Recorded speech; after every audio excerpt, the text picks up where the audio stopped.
Հարգելի գործընկերներ, մենք խնդրեմ ունենք։ Ընդհանրապես մեքենաների թվի հետ կապված խնդրեմ ունենք։ Ես երեք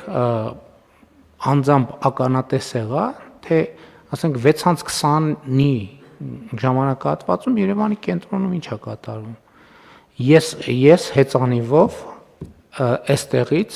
Բաղրամյան 26 հասնելու խնդրեմ ունեի խցանման պատճառով։ Այսինքն ես չէ կարա մտածել, որ կարա ժամ լինի, որտեղ նույնիսկ հեծանիվով հնարավոր չլինի անցնել։ Շատ լավ, մեքենաները բերում, որտեղ են տեղավորվելու այդ մեքենաները։ Ես համաձայն եմ, որ նույնիսկ խցանման պարագայում ավելի լավ է էլեկտրոմոբիլը լինի, որովհետև խցանման մեջ կանգնած մեքենայի շարժիչը աշխատում է, մեր մեքենաների Եվրոպայում կան մեքենաներ, որ հենց կանգնում է շարժիչը անջատվում է, բայց այդ արտանետումները բան են անում մեր միջավայրը, բայց ստե խնդրեմ կա, պետք է հասկանանք ինչ ենք անում։ Իհարկե ես առավոտյան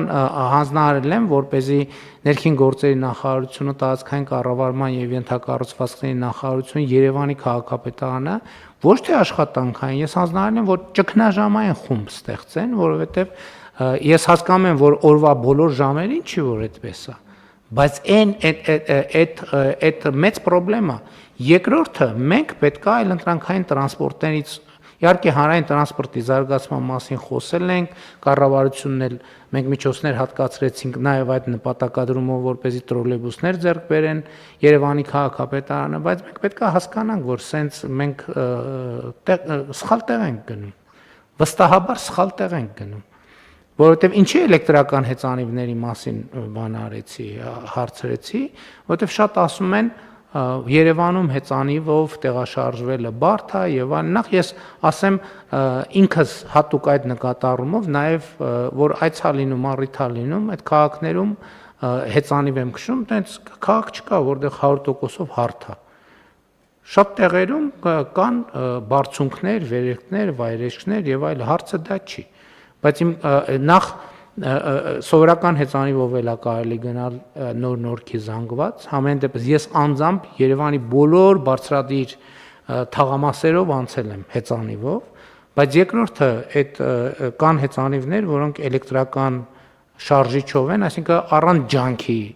առանց մեծ ջանքի կարելի է բարձրանալ, բայց նույնիսկ եթե ջանքի մասին է, կներեք 1980 ավելի լավ է մի քիչ քրտնել, քան շատ ներվայնանալ, որովհետև այդ խցանումը արդեն բան է, այդ խցանումները արդեն մարդու բանի նյարդային վիճակի վրա ազդում են, հետո այդ մարդը մտնում է սոցիալական ցանցեր, չգիտեմ ինչ, գնում է տուն, հարևանի հետ եւ այլն, այդ բանը, այդ նեգատիվը որևէ ձևով պետքա պարփվի եւ վստահ չեմ, որ բոլորն են տենց բան ձևով հանդարտ ձևով պարփում։ Ես կառաջարկեմ, եթե հեծանիվները չկան, էլեկտրական հեծանիվը կա, որովհետև մեր ծրագիրն էլ չի աշխատում իմիջիայլոց, ոնց որ թե ուսանողների համար ընդունած ծրագիրը հեծանիվների, էլ չեմ ասում, որ չի երևում, որ ուսանողները սկսել են հեծանիվով գնալ դասի։ Ու սա խնդրեմ է, ես համոզված եմ դուք ինձնից շատ գիտեք խցանումների մասին, բայց այն որ ես երեք տեսա, դա սարսափելի է ուղղակի սարսափելի է, ու տենց մենք դա բառից բուն իմաստով ճգնաժամ է, չի կարելի տենց թույլ տալ, որ տենց իրավիճակը լինի, ընդհանրապես բոլոր երկրներում էլ լինում են խցանումներ, բայց խցանում էլ կա,